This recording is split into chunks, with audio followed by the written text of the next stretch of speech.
राधे राधे भक्तों। आज हम कथा के द्वारा जानेंगे गोपी भाव क्या होता है।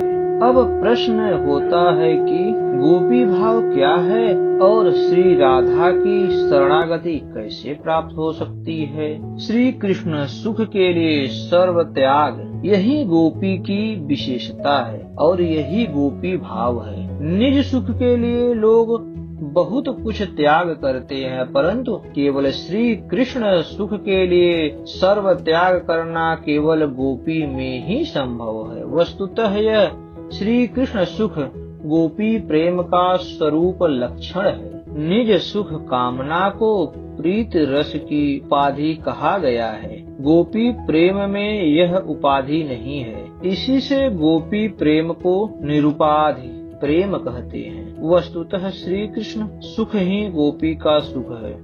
स्वतंत्र सुख अनुसंधान की उसमें कल्पना भी नहीं है। गोपी का वस्त्राभूषण धारण करना, श्रृंगार करना, खाना पीना, जीवन धारण करना सभी सहज ही श्री कृष्ण सुख के लिए है। श्री कृष्ण ने स्वयं कहा है, हे पार्थ, गोपियां अपने अंगों की रक्षा या देखभाल भी इसीलिए करती हैं कि उनसे मुझे सुख मिलता है। गोपियों को छोड़कर मेरा निगूढ़ प्रेम पात्र और कोई नहीं है। गोपियां अपने देह की रक्षा, सार संभार तथा श्रृंगार सज्जा करती हैं। यह सत्य है। अवश्य ही यह साधन राज में एक नई बात है। सभी साधन क्षेत्रों में शरीर की इतनी देखभाल साधना में बाधक मानी जाती है। सभी देह को तुच्छ समझकर देह की सेवा छोड़ देने की सम्मति देते हैं। यह अनोखी प्रणाली तो गोपी भाव की ही है, जिसमें देह की सेवा भी भजन में सहायक होती है। पुजारी प्रतिदिन पूजा के प्रत्येक पात्र को मांजकर उज्ज्वल करता है और सजाता है। गोपियों का यह विश्वास तथा अनुभव है कि श्री कृष्ण की सेवा में जिन जिन उपचारों की आवश्यकता है, उनमें उनका शरीर भी एक आवश्यक उपचार है। इसलिए वे शरीर रूप इस पात्र को नित्य उज्ज्वल करके श्री कृष्ण पूजा के लिए सुसज्जित करती हैं। पूजा का उपचार वस्तुतः पुजारी की संपत्ति नहीं होती, वह तो भगवान की ही संपत्ति है। पुजारी को उसकी देख रेख संभाल सजावट करने वाला है।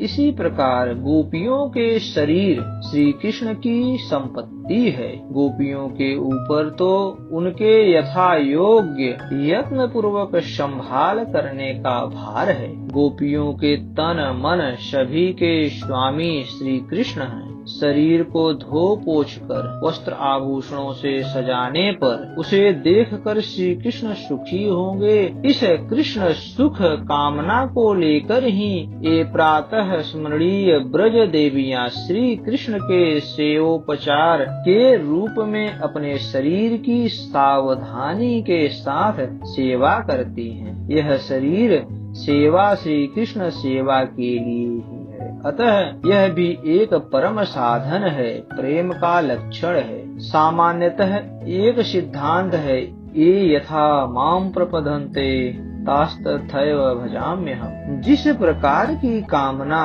भावना भक्त की होती है, भगवान उसे वही वस्तु प्रदान करते हैं। परंतु यहाँ गोपियों के संबंध में भगवान के इस सिद्धांत वाक्य की रक्षा नहीं होती है। इसके निम्नलिखित कारण है। एक तो गोपी की कोई कामना नहीं है, अतएव श्री कृष्ण उसे क्या दें। दूसरा, गोपी को कामना है श्री कृष्ण सुख की। श्री कृष्ण इस कामना की पूर्ति करने जाते हैं तो उनको स्वयं अधिक सुखी होना पड़ता है। अतः इन दान से ऋण और बढ़ता है। तीसरा, गोपियों ने सर्व त्याग करके अपने को श्री कृष्ण के प्रति समर्पित कर दिया है, परंतु श्री कृष्ण का अपना चित्त बहुत जगह बहुत से प्रेमियों के प्रति प्रेम युक्त है।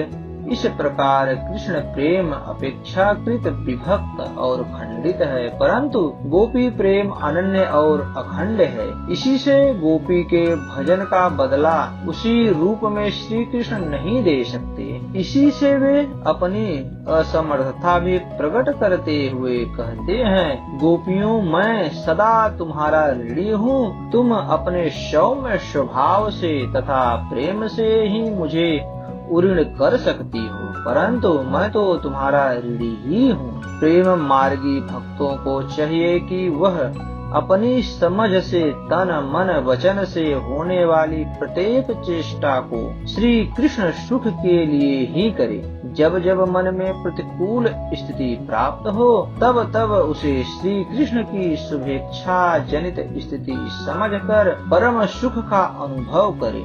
यूं करते करते प्रेमी भक्त का केवल श्री कृष्ण सुख काम अनन्यता पर पहुंच जाता है। तब श्री कृष्ण के मन की बात भी उसे मालूम होने लगती है। गोपियों के श्री कृष्णानुकूल जीवन में यह प्रत्यक्ष है। अस्तु, राधे राधे भक्तों। यह गोपी भाव कथा आपको कैसा लगा? कृपया कमेंट बॉक्स में आप हमें अपना सुझाव अवश्य दें और हमारे चैनल को ज्यादा से ज्यादा सब्सक्राइब करें।